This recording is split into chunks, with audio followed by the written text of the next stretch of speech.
What's up, you guys? This is Jeremy again, and what we're going to go into in this video is your payments on your website. So what you want to do is, click on this bottom left-hand side in settings, and then you're going to click on payments.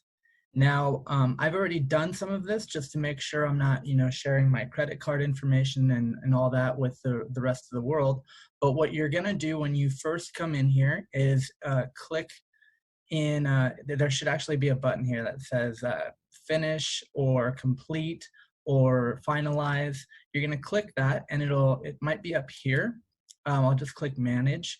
And when I click on this, once you have this all set up, which the initial setup is really just you putting your last four of your social, your business information, and your date of birth. Basically just verifying you're a real person, you're not some scam artist, verifying who you are. Once you've done that, it would then give you the option to come in here, and then you're able to really set up what payments you want to take. So as an example, all the basics are here, right? Visa, MasterCard, American Express, Discover, JCB, and Diners Club. Now, these are all cards that a lot of vendors do take. There are a couple on here that some won't. And I would always say, do your research on these. Sometimes they have really lengthy processes when it comes to customers asking for a refund, or maybe they order something, it doesn't show up and they think you scammed them, so they charge back. And some of these are going to be a little more of a pain than others will. I would say definitely do your due diligence on those. That way you're not spending a lot of time or putting support people, on this. They're spending a lot of time going back and forth with the credit card providers. The cool thing is, Shopify keeps up to date with all this stuff. So you can see in here, you have Apple Pay in here, you've got Shop Pay and Google Pay. And you can, if you're going to be, selling in multiple countries, you can add specific currencies and then set it up that Shopify will automatically allow them to pay in their own currency, and Shopify will actually convert it for you. The cool thing about that is when they convert it, it basically, goes into your account in, US dollars or whatever country you're in. And from there, you'll be able to, withdraw it the same way you would any other way. So just as an example, I'll kind of show this in here, as we're really close to Canada. So we'll add that. We'll go ahead and add the British pound and euro in there as well, just as an example. Now, the cool thing is, that's almost all you have to do to add these options in here. So when you go in and you add these, it'll actually show you what the conversion is. That way you kind of have an idea. Because as an example, maybe there's a country that you're selling in currently, there's some kind of political turmoil, and inflation goes through the roof. You might consider selling in another country for the time being, because the conversions are going to be so out of whack that what you're doing is spending a lot of ad dollars.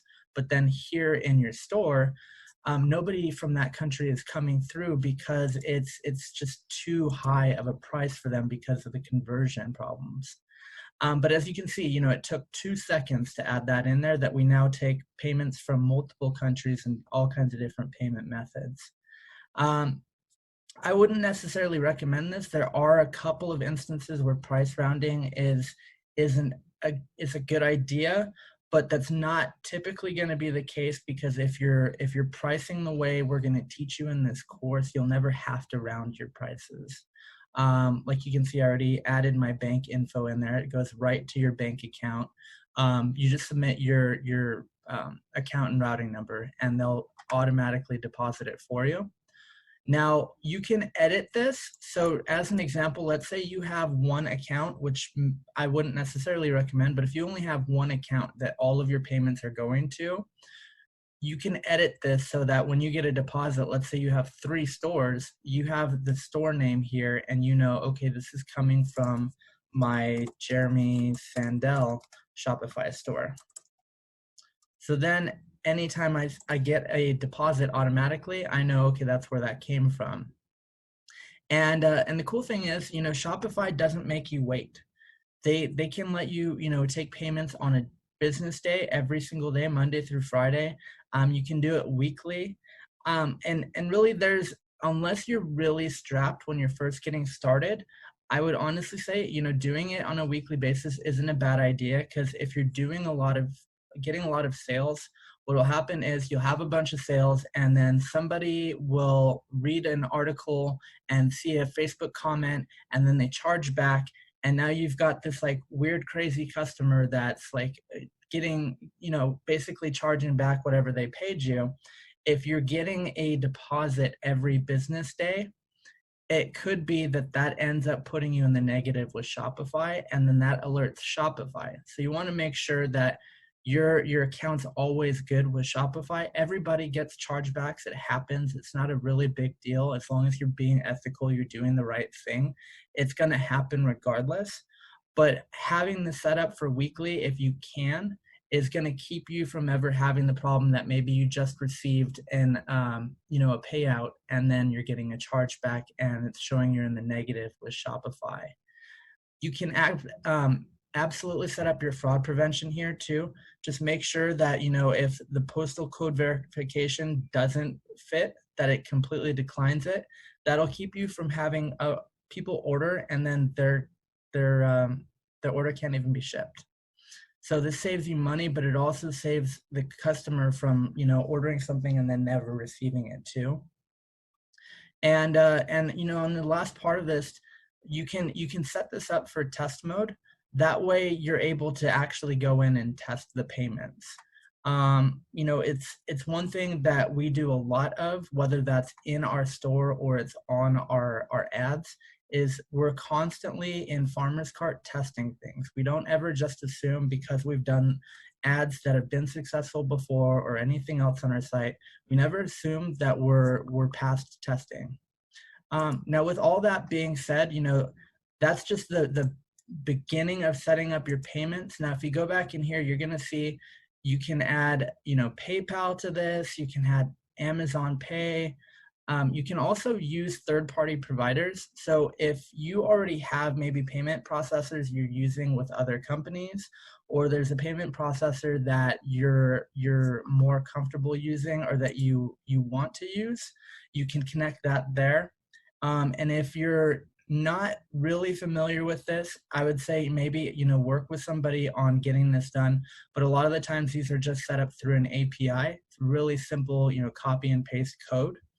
That's one way that we've done this in this store, as well as a bunch of other stores. And then as far as alternative payment methods, that's kind of like, allowing people to pay you maybe through like Facebook or something else.